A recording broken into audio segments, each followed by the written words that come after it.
As we heard earlier, the Canada Revenue Agency revoked the charitable status of the Ottawa Islamic Centre and Ihsaan Mosque on St. Laurent Boulevard over allegations it promoted hate and intolerance. The CRA posted a summary of its reason for revoking the mosque's charitable status. It says the organization failed to devote all its resources to charity and allowed its resources to be used for activities that promote hate and intolerance. Well, joining me now is Ihsaan Gardee, the Executive Director of the National Council of Canadian Muslims. Ihsaan, thanks so much for taking the time to be with us. I guess just first of all, your reaction. Do you think this judgment is fair? Well, thanks, first of all, Omar, for having us on. I think that the judgment itself, the decision itself, is obviously something that's coming as a surprise to everybody, to the community as well, and it's something that they're still digesting right now.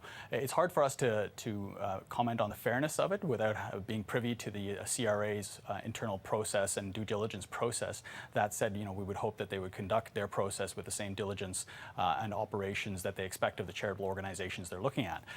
From what we know, obviously at the outset, it's important to recognize that charities are an important part of our society in terms of building a society that's stronger, more inclusive, and equitable. At the same time, any charity, regardless of the sector or mandate or religious affiliation that is found to be operating against the public benefit, it's imperative that it be held to account. Have you heard of this happening before?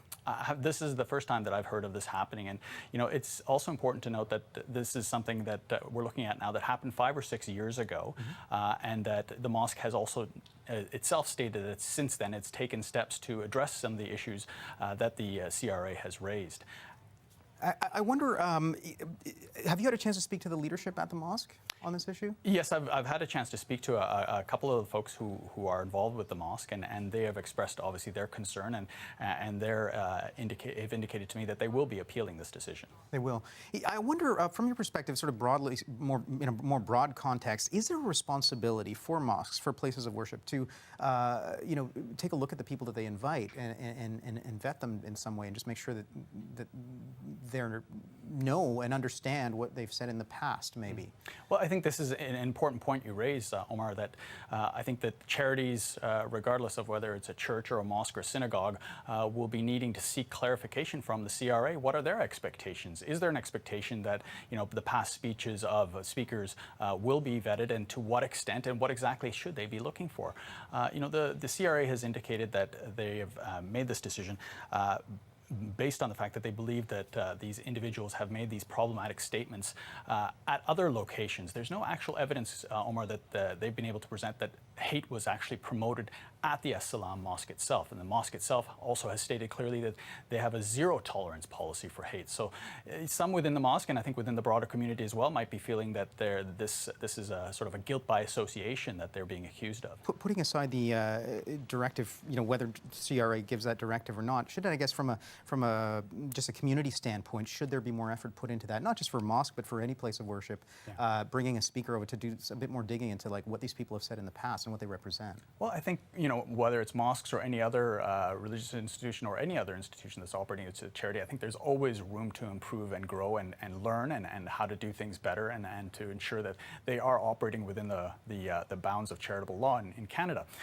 This is a step that the CRA has taken is a very punitive step that, we're talking about issues when it comes to punitive measures of that could encroach upon fundamental constitutionally protected freedoms like freedom of religion and freedom of speech. They should be viewed with a degree of speculation to make sure that those freedoms are also protected and defended. Of course, nobody is saying that hate speech of any kind should not be challenged, but this kind of a step is a very drastic step to take, and we have to be asking, is this proportionate, is this just, is this fair? And we don't know that yet. I wonder, this comes at a time when we're seeing rise in Islamophobia and Islamophobic incidents. Is there a concern from the Ottawa Muslim community that this will lead to more? Well, I think, Omar, what I can tell you is whenever Muslims or Islam are in the media in a negative way, whether it is a situation like this one or another incident that may have taken place somewhere else, what NCCM has noted over the years, and this has been a consistent pattern, is that we have seen a spike in the number of reports of hate crimes and hate incidents that are reported to the NCCM. Of course, it's very difficult without a scientifically empirical study to establish direct causality, but this is a consistent pattern we've noted, and it's something that we're monitoring and something that I think think that is, not unreasonable for the community to be concerned about. But I think first and foremost, I think it's important that we take things one step at a time. And the mosque has indicated that it will be appealing to this decision, and we look forward to seeing what evidence that they come forward with. Have you had a chance to speak with people in the Muslim community here in Ottawa, and what are they feeling about all this? There's a great deal of uncertainty from the folks that I've had a chance to connect with about what this means, and they're watching this story very carefully, and they're quite concerned. Okay, Ihsaan, Gardee, a lot to talk about on this file. Thank you so much for coming in and sharing your perspective with us. Thanks for having me on, Omar.